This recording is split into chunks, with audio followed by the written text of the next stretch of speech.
bulaklak. At kung mahilig kayo sa mga bulaklak mga katrops, ito yung the best place na puntahan nyo. Hindi lang bulaklak yung binibenta nila, so meron silang mga strawberries, mga herbs, yung mga herbs, mga katrops. Yan, see? Look at that. Ang galing ng ano na to eh, pagka-set up eh, kasi tingnan mo mamaya, papakita ko sa inyo. Yan, tingnan mo ah, oh. Ang sari-saring mga bulaklak. Yeah. Alright. In that area mga katrops, meron silang mga siguro meron silang mga cafeteria din, yung parang pool na ka-food court nila. Puntahan natin yan. See? Over there.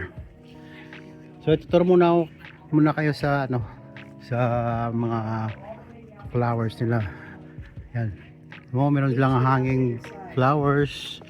So ito, mga naka-ready to go na. Meron din silang mga seeds. Yan. Ang lupit oh. May kukunti pa lang yung mga tao dito kasi kakabukas lang to last week eh. See? Alright. Ganap kami ni Mama Kats ng dahlia daw eh. Dahlia. Dahlia na bulaklak. Yan. Ito ang ganda nito ng kabulaklak nito. Tingnan mo oh. Diba? Ang galing oh. Wow.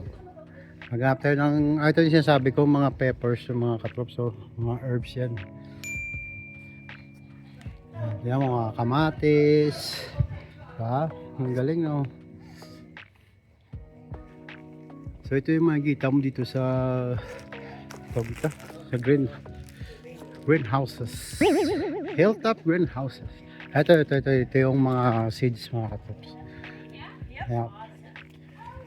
Okay, ito yung mga seeds. Yan. Mga pumpkin seeds, sunflower seeds. So famous to yung sunflower. Alright. Ang galing. Meron din silang may binibentang mga fertilizer dito. Ito fertilizer to. Ayan o. Concentrated liquid fertilizer. Wow. So galing nito oh. Malupit. Yan. Napunta tayo dun sa ano, cafeteria nila. Yan, ito yung makikita mo dito. Yan. Pwede kayong order din eh. Yan, yung mga pagkain sila dyan. No?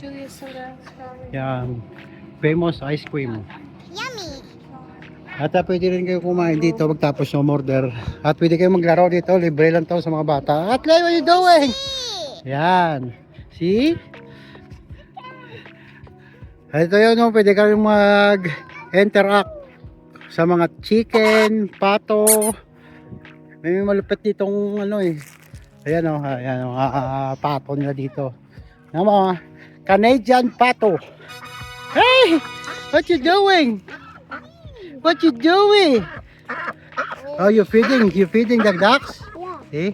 Kaya pagka pumunta kayo dito mga katops, libre lang yung magpakain dito ng mga hayop po. Ayan, tingnan mo. Oh. See?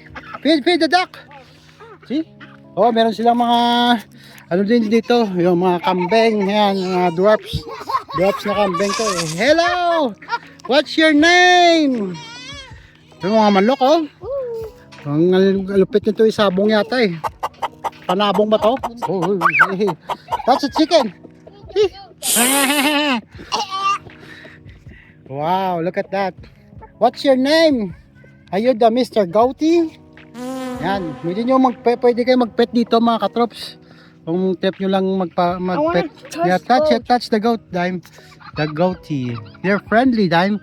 You like it? You like it? See? Oh, wow, good job, Dime.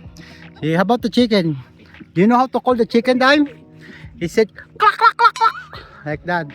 Look at this. See, I'm gonna put my hands like this time, oh. See, look. Hey, see, eat my hands. Ow, owie, owie, owie, owie.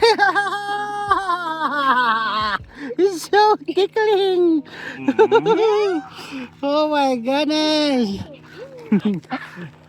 tingnan namin ito mga katrops ha. Ang sarap mamuhay pagka nasa countryside ka eh. Tingnan mo gano'ng kalawak to. Yan. Para ka lang nasa farm mga katrops. Diba? Ito yung countryside ng Lethbridge eh. Yan. Tingnan mo, malawak na lugar. At saka, sarap mamuhay dito. Sa totoo lang kasi tahimik eh. Malayo sa syudad, malayo sa kabiasnan. At mayroon ka lang mga hayop dyan, walaga. Pwede na. Sarap na ng buhay. Alright.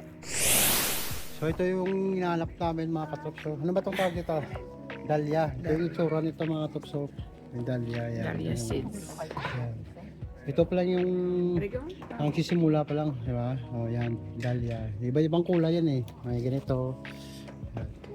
450. Yan, 450 daw. Ready to plant yan mga katrops. So yun. So kung nagbabala kayong bumili ng mga halaman. Oh yeah, see, look at that. Dahlia. So yun, hanggang dito na lang siguro yung munting vlog natin sa Foothills Greenhouses. Stay tuned in rock and roll. Peace out.